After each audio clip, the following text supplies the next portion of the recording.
Hello everyone, আসসালামু আলাইকুম। Welcome back to my page.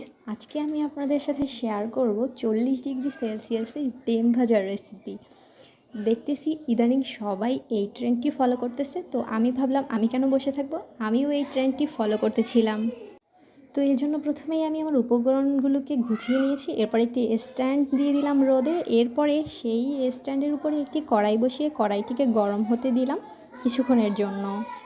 কড়াইটিকে গরম হতে দিয়ে আমি বাহিরের আবহাওয়া দেখতেছিলাম কী পরিমাণে রৌদ্র আকাশে, এবং ভাবতেছিলাম এই রোদে যদি এখন আম কেটে শুকা দেওয়া যেত, খুব অল্প দিনের ভিতরে আচারটা পরিপূর্ণভাবে তৈরি হয়ে যেত। কিন্তু আমাদের গাছের আমগুলো বড় হতে আরও একটু টাইম লাগবে। এরপরে আমি এসে দেখতেছিলাম যে কড়াইটা কি পরিপূর্ণ গরম হয়েছে কি না। তারপর দেখতেছিলাম যে হ্যাঁ, কড়াইটা গরম হয়েছে। এরপরে আমি পরিমাণ মতো তেল ঢেলে দিলাম এবং আবার কিছুক্ষণ অপেক্ষা করতেছিলাম যে তেলটা গরম হওয়ার জন্য। এবং আমি একটু পরপর এসে দেখতেছিলাম তেলটা কতটুকু গরম হয়েছে।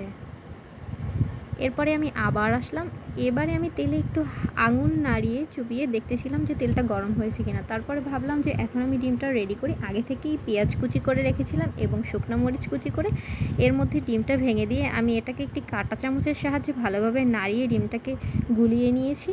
এরপরে আমি সেই তেলে দিলাম, কিন্তু তেলে দেওয়ার সাথে সাথে ডিমটা একটুও নড়ে চড়ে উঠল না। এরপরে আমি এটাকে রোদে দিয়ে অনেকক্ষণ অপেক্ষা করতেছিলাম, প্রায় আধা ঘন্টার মতো অপেক্ষা করতেছিলাম, কিন্তু দেখতেছিলাম ডিমের কোনো চেহারাই পাল্টে যাচ্ছে না। এরপরে আমি ভাবলাম এখানে যতক্ষণই দাঁড়িয়ে থাকবো, শুধুই দাঁড়িয়ে থাকবো, রোদে আর ডিম হবে না। তারপরে আমি এটাকে নিয়ে চুলায় বসিয়ে দিলাম। চুলায় বসানোর সাথে সাথেই দেখতেছিলাম ডিমটা বুদবুদ করে উঠতেছিল, মানে তেলটা গরম হয়ে গিয়েছিল। এরপরে এই যে আমার ডিমের এক পাশ হয়ে গিয়েছে, কিন্তু যখন আমি এটাকে উল্টাতে যাচ্ছিলাম তখন এটা উঠতেছিল না, কারণ এটাকে তো রোদে রেখে আমি এটার 12টা বাজিয়ে দিয়েছিলাম।